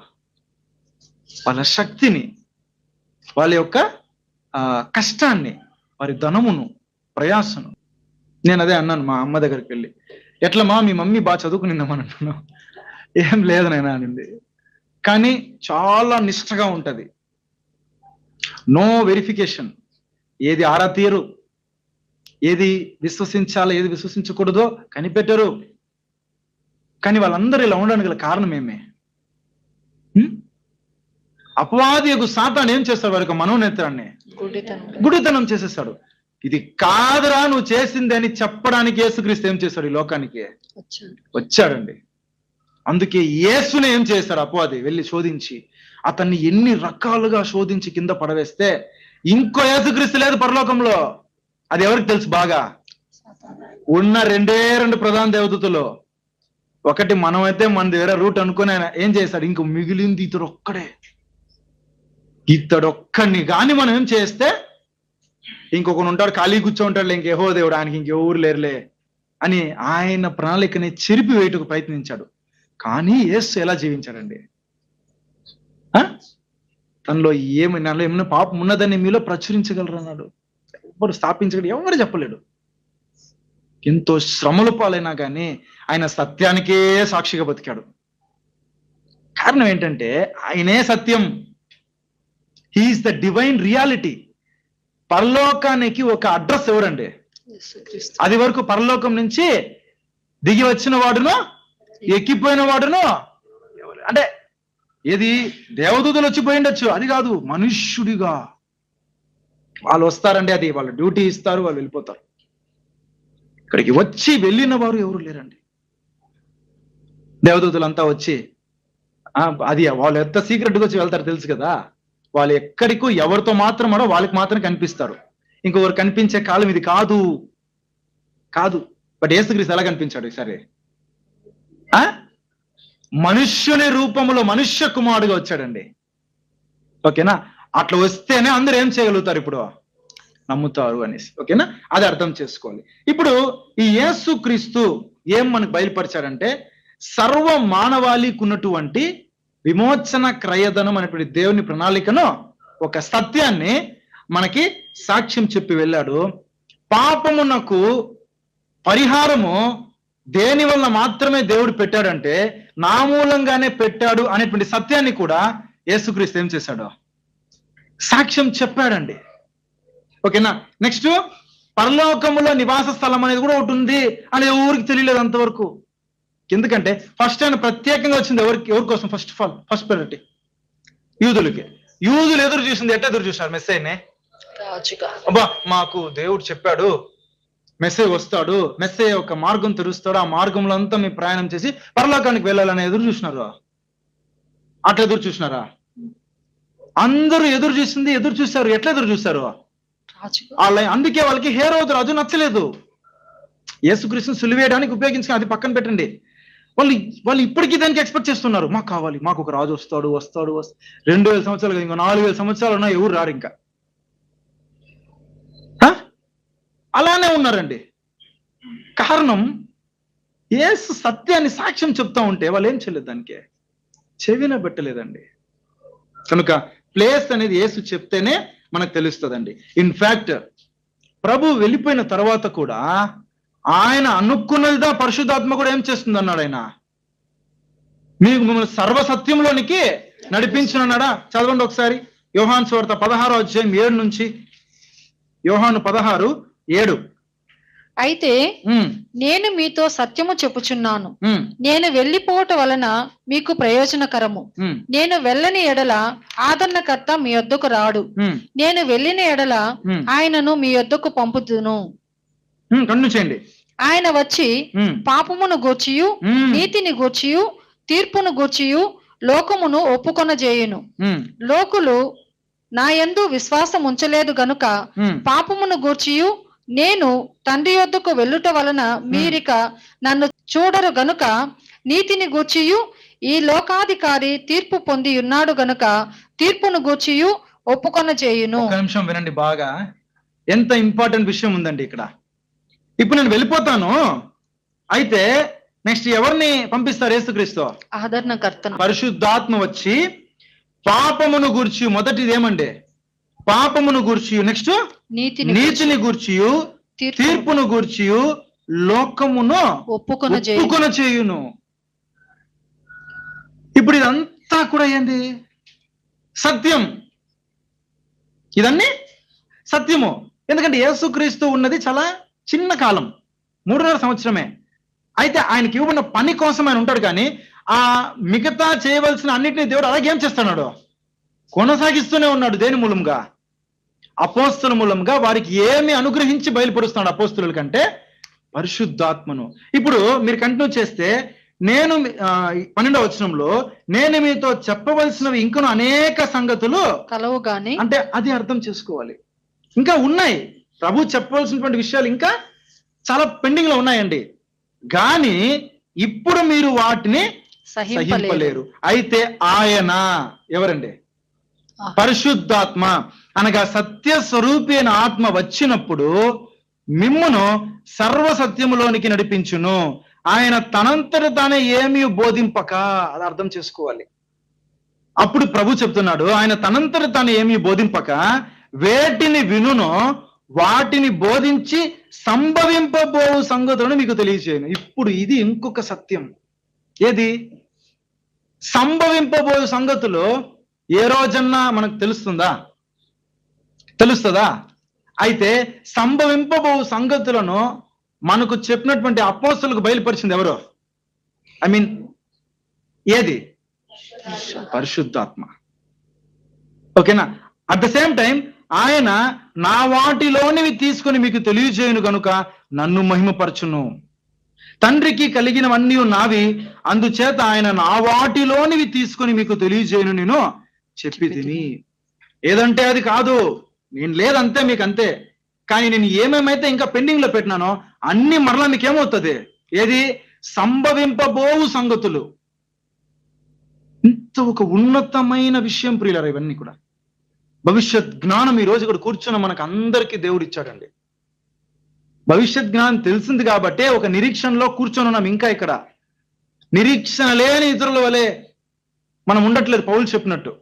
ఇప్పుడు ఆ నిరీక్షణ మనలో ప్రారంభించింది ఎవరు? పరిశుద్ధాత్మ ద్వారా తెలుసుకునే దానికంటే ముందు యేసుక్రీస్తు. కనుక పిల్లరా మనం ఏం అర్థం చేసుకోవాలంటే, యేసుక్రీస్తు పిలాతో చెప్పినట్లు నేను సత్యమును సాక్ష్యం చెప్పుటకు పుట్టి తిని, ఇందు నిమిత్తం ఈ లోకమునకు వచ్చి తిని. సో యేసు ఏం చెప్పాడు తన పుట్టుక గురించి అనేది ఈరోజు ప్రాథమికముగా మనం మైండ్ లో ఎక్కించుకోవాలండి. అప్పుడు యేసు చేసిన ఆ విషయంలో మనం మేలు పొందామా లేదా? పొందామా లేదా? క్రిస్మస్ అంటే నిజంగా ఈ లోకంలో చాలా చాలాగా ఉందండి. ఏమేముంది క్రిస్మస్ లో? అంటే అవుట్వర్డ్ క్రిస్మస్ చెప్పండి. ఆ కొత్త బట్టలు, నెక్స్ట్ క్రిస్మస్ ట్రీ, చెట్టును తీసుకొచ్చి ఇంట్లో పెట్టుకోవడము, మళ్ళా శాంటా క్లాస్ మెయిన్. అది అమ్మ, అది ఆగిత్తం, అది ఆగిత్తంగా ఉంటుంది అదంతా, కట్టే కదా. ఆ తర్వాత స్టార్లు, ఇంకా ఏవేవో. కానీ అవన్నీ కాదని మనం ఒక పద్ధతిలో పోతున్నాం. ఇదేమిది? సత్యం. యేసుక్రీస్తులో ఆయన జన్మించిన పరిస్థితుల్లోనే మనం స్టడీ చేయాలి, కానీ దాన్ని దాటేసి అది ఎట్టుంటుంది తెలిసినా? అమ్మా నాన్న మాట ఎవడు వినడు, కానీ అమ్మా నాన్న పుట్టినరోజు వస్తే మా డాడీకి పుట్టినరోజు, మా అమ్మకి పుట్టినరోజు, ఇంట్లో పోతే వాడు ఒక మాట వినడు. ఎట్లుంటది? వాడు తండ్రికి తల్లిది విధేయవాడు కాదు, కానీ వాళ్ళు పుట్టినరోజు చేస్తే అది ఒక ఎంజాయ్మెంట్ అండి. మనం అట్లాగానే ఎంజాయ్మెంట్ చేసినాం అనుకోండి, ప్రభు చీయని చూస్తాడు అసలు. ఇట్లే 26 వచ్చేసిందంటే ఏం లేదు మళ్ళీ. అట్లా కాదు. మనం ఈరోజు ప్రభు యొక్క లైఫ్ లోని దుఃఖాన్ని గమనిస్తున్నాం ప్రియులారా. జన్మించేటప్పుడు ఆయన ఎట్లా లో లైఫ్ ని బతికాడు, అందుకే కదా ఆయన వెంబడించేటప్పుడు చెప్తాడు. ఒక వ్యక్తి జరిగినప్పుడు నేను వెంబడించి వస్తానని అంటే ఫస్ట్ క్లారిఫికేషన్ చేస్తాడు. నన్ను వెంబడించాలంటే నువ్వు ఇప్పుడే డిసైడ్ చేసుకుని రా. ఏమే ఏం ఈ వెనకల ఏం చెప్తున్నాడు ఆయన, మనుష్య కుమారుడు తలవాల్చుకైనను స్థలం లేదు. అది ఎప్పుడు జరిగింది? అది ఆయన సత్రంలో తీసుకెళ్ళినప్పుడు జరిగిన పరిస్థితి అదే. తీసుకెళ్ళినప్పుడు ఆయనకి తలవాల్సేకి ఏం లేదు, సత్రంలో స్థలం లేక ఎక్కడికి పోయి తలవాల్సినారు? పశువుల పాకలో. అయ్యా నా స్టార్టింగే ఇది. ఏం దీంట్లో లెసన్ మనకి? ఇంత అతిశయం కదా అప్పుడప్పుడు మనకు వచ్చేస్తుందా లేదా? దేన్ని బట్టి అతిశయిస్తామో? ఏదైతే ప్రభువుకు లేదో, ఏదైతే మనకు ఉందో అదే. ఏది? ఫెసిలిటీస్. ఏమండి? ఫెసిలిటీస్. అయితే యేసుక్రీస్తు జీవితాన్ని కానీ ఒకడు సరిగ్గా అర్థం చేసుకుంటే చక్కటి విశ్వాసం పెరుగుతుంది మనలో. ఏం తెలుసా, మనము ఆ స్థితిలో ఉండొచ్చేమో, కానీ ఆ స్థితిలో మనకి ఏ చెడు జరగదు. ఇప్పుడు యేసుక్రీస్తుకి సత్రంలో స్థలం లేదు, నెక్స్ట్ ఎక్కడ అనుకూలం చేశాడు దేవుడు? పశువుల పాకలు అనుగ్రహించాడు. అంటే ఆ స్థితిలోనే దేవుడు మనల్ని ఏం చేస్తాడు? నడిపిస్తాడు. ఆల్రెడీ సంతృప్తి కలిగి ఉండి జీవించాలనే సబ్జెక్ట్ లో దావీదు ఏం చెప్పినాడు? దేవా నాకు సంబంధం లేని దాంట్లో అంతా నేను ఏళ్ళు దూర్చి ఏం చేయను, నేను పైకి నన్ను నేనేం చేసుకోను, ఆకాశం పైన కనులెత్తుకునే ఆ పరిస్థితికి నేను పోను, నాకు అది వద్దు. ఇంకో కీర్తనకారుడు ఏం చెప్పాడు? నన్ను ధనవంతుడుగాను పెట్టద్దు, నన్ను పేదవాడుగాను పెట్టద్దు, నన్ను మధ్యలో పెట్టు. యేసుక్రీస్తును పేదవాడని చెప్పట్లేదు, కానీ యేసుక్రీస్తు ఉన్న దాంట్లో ఏం కలిగి జీవించినాడు? సంతృప్తి కలిగి జీవించాడు ఆయన. అర్థమైందా మీకు? అపోస్తలులు అందరూ కూడా పేదవారు అని చెప్పేది వేరు, శ్రమల పాలై జీవించారని చెప్పేది వేరు. కరెక్టా? ఇప్పుడు అపోస్తలుడైనటువంటి పౌలు పట్టణం వెళ్తా ఉన్నాడు, కానీ సొంతూరులో ఆయనకేమి మంచి లైఫ్ లేదా? అంటే బేసికలీ ఆయన ధనవంతుడే, కానీ క్రీస్తుని బట్టి ఆయన ఏమైపోయినాడు తర్వాత? ఫెసిలిటీస్ ఏం లేక ఈ లోకంలో ఒక కనీస వసతులు కూడా లేని పరిస్థితికి ఆయన ఏమైపోయినాడు? కారణం పౌలు ఎవరిని ఎక్కువగా పెట్టుకున్నాడు తన దృష్టిలో? విశ్వాసమునకు కర్తయు దాన్ని కొనసాగించు వాడునైనా యేసు వైపు చూచుచు. అది ఈ లైఫ్ అంతా మనం స్టడీ చేయాలంటే యేసుక్రీస్తు యొక్క జన్మించే ఆ పరిస్థితిని మనం స్టడీ చేయాలండి. ఇప్పుడు ఇక్కడ నుంచి మనం తిరిగి వెళ్ళబోతాం ఇంటికి. ఎవరెవరో ఏమేమో చేయొచ్చాము మనకొద్దు. బెటర్ ఏం చేస్తే మంచిది తెలుసా? 4 సువార్తల్లోనూ ఫస్ట్ 2 అధ్యాయాలు చదువుదాం. 4 సువార్తల్లోనూ ఫస్ట్ 2 అధ్యాయాలు చదువుకుంటే, ఈ రోజులో హాలిడే ఉంది, అట్లీస్ట్ మనం ఏం చేయొచ్చండి? ప్రభు యొక్క ప్రారంభ దశలో ఒక్క పాఠం నేర్చుకోకుండా ఉంటామా? తద్వారా ఒక తీర్మానం చేసేసుకునే లోపల ఇంకొక సంవత్సరం వచ్చేస్తుంది. తీర్మానం చేసుకోవడానికి కూడా బాగుంటుంది ప్రియులారా. సో ఏమేమి చూసుకున్నామండి? ఇప్పుడు ఆ ఒక ప్రభు ఇచ్చినటువంటి ఆ సత్యములో ఏముంది? యెషయా గ్రంథము 42వ అధ్యాయము 6వ వచనం చదవండి. గ్రుడ్డివారి కన్నులు తెరచుటకును, బంధింపబడి వారిని చెరసాలలో నుండి వెలుపలికి తెచ్చుటకును, చీకటిలో నివసించు వారిని బందీ గృహములో నుండి వెలుపలికి తెచ్చుటకును యెహోవానగు నేనే నీతి విషయములలో నిన్ను పిలిచి నీ చేయి పట్టుకొని ఉన్నాను. చూసారా పిల్లరా? మనము ఇప్పుడు ఎంతసేపు ఎలా చూసామంటే పరలోకం గురించినటువంటి ఒక సత్యాన్ని, ఆ మార్గాన్ని, వాటి గురించి చూసాం. అట్ ద సేమ్ టైం ఈ లోకంలో ప్రభు యొక్క ఆవశ్యకత ఎంతో ఉందండి. దేనికండి? ముఖ్యముగా అని ఏం చెప్పాడండి? గ్రుడ్డివారి కన్నులు తెరుచుటకును, నెక్స్ట్ బంధింపబడిన వారిని చెరసాలలో నుండి వెలుపలికి తెచ్చుటకును. దేంట్లో బంధించబడ్డా మనం అందరము? పాపము, మరణము. ఈ యొక్క బందీలో ఉండేటప్పుడు పాపంలోనే కంటిన్యూ అయిపోయి ఉంటే ఎక్కడికి వెళ్ళిపోయి ఉంటాం మనము. అలా వెళ్లకుండా హాఫ్ లో ఏం చేశాడు ప్రభు? మనల్ని అక్కడి నుంచి విడిపించేశాడండి. గతం ఎంత ఉండొచ్చు, మన పాత జీవితం ఎంత ఉండొచ్చు, ఇప్పుడు అవన్నీ ఏం కాదు యేసుక్రీస్తుకే. అవసరమే లేదండి. ఏమి కూడా ప్రభుకే అవసరం లేదు ఇప్పుడు. ఎందుకంటే దాన్ని ఎలా చూశాడు ప్రభు? దాన్ని అందరు దేంట్లో ఉన్నట్టు చూశాడు ప్రభు? బంధకములో ఒక బంధకం. అది ఆ బంధకములో ఉంచింది ఎవడు? సాతానుడు. ఆ బంధకములో ఉండిపోయారు నా బిడ్డలు అని వాటన్నిటిని ప్రభు పట్టించుకోలేదు. అక్కడి నుంచి పాపమును క్షమించుటకు సింపుల్ గా, నేను కష్టపడతాను, నేను రక్తం చిందిస్తా, మీరందరూ ఏం చేసేయండి, ఆ బంధకం నుంచి విడుదల పొందండి అనే దానికే యేసుక్రీస్తు ఇక్కడికి వచ్చారండి. నెక్స్ట్, చీకటిలో నివసించు వారిని బందీ గృహములో నుండి వెలుపలికి తెచ్చుటకును యెహోవానగు నేను నీతి విషయములలో నిన్ను పిలిచి నీ చేయి పట్టుకొని ఉన్నాను, చూసారా, నిన్ను కాపాడి. చాలండి. ఇక్కడ మీరు గమనిస్తే అప్పుడు అందరూ గుడ్డివారు అందరూ కంటి చూపు పొందుకునేసారా యేసుక్రీస్తు కాలంలో? లేదు. బంధకంలో అందరూ వచ్చేసినారా? అంధకారంలో అందరూ వచ్చేసారా? లేదే. అప్పుడు ఎంటైర్ గా ఇది జరిగేది ఎప్పుడు? యేసు యొక్క రెండో రాకడలో. అయితే కొద్ది మట్టుకు దాన్ని ఎందుకు చేశాడు ప్రభువు? ఎందుకో? సంఘం ఉంది ఇక్కడ, కరెక్టా? ఇప్పుడు ఆయన అద్భుతములు చేయనప్పుడంతా ఎవరున్నారు తన వెంట? శిష్యులు. రెండోది, సెకండ్ కమింగ్ లో వచ్చేటప్పుడు ప్రణాళికకు ఇది వర్తిస్తుంది, కరెక్టా? ఎందుకంటే యేసుక్రీస్తు మొదటి రాకడలో చేయకుండానే ఏం లేదు, అద్భుతములు చేశాడు కదా, గుడ్డి వారికి కంటి చూపునిచ్చాడు. సో దీన్ని ఒక ఎగ్జాంపుల్ గా మన ముందర పెట్టి వెళ్ళాడండి ప్రభు. సో ఇప్పుడు మీకు నేను చేసి చూపించాను, కరెక్టా? ఇలాగే ఉంటాది, ఇలాగే ఉంటుంది. ఇప్పుడు బంధకంలో విడిపిస్తుంది అనేటప్పుడు దానికి ఎగ్జాంపుల్ ఎవరు? ఇప్పుడు మనము అంధకారం నుంచి బయట వస్తే దానికి ఎగ్జాంపుల్ ఎవరు? మనం. ఇప్పుడు మన అందరి ఈ లోకంలో ఒక సంఘానికి దేవుడు ఏం చేస్తాడు? మోర్ దాన్ సంఘం. ఎంతో మందికి ఆయన ఇచ్చాడు ఈ ఆశీర్వాదాన్ని, అద్భుతములండి. అనేక మంది తన వశం కాలేదు. వాళ్ళు ఆయన ఒక డాక్టర్ లాగా చూశారు అంతే, ఆయన ఒక రక్షకుడిలాగా చూడలేదు. బట్ స్మాల్ స్కేల్లో, చిన్న ఒక వ్యూలో ప్రభు దాన్ని చూపించి మనకి చూపించి వెళ్ళాడండి. సో దీనికి ఈ సత్యమును ఎవరు చూపించారంటే యేసుక్రీస్తుని చూపించారు. నెక్స్ట్ చూడండి, ఇది సాల్వేషన్. గ్లోబల్ లెవెల్లో రాజ్యం స్థాపించబడేది అదే యెషయా గ్రంథం 11వ అధ్యాయం 1 నుంచి చదవండి. యెషయి మొద్దు నుండి చిగురు పుట్టును, వాని వేరుల నుండి అంకురము ఎదిగి ఫలించును.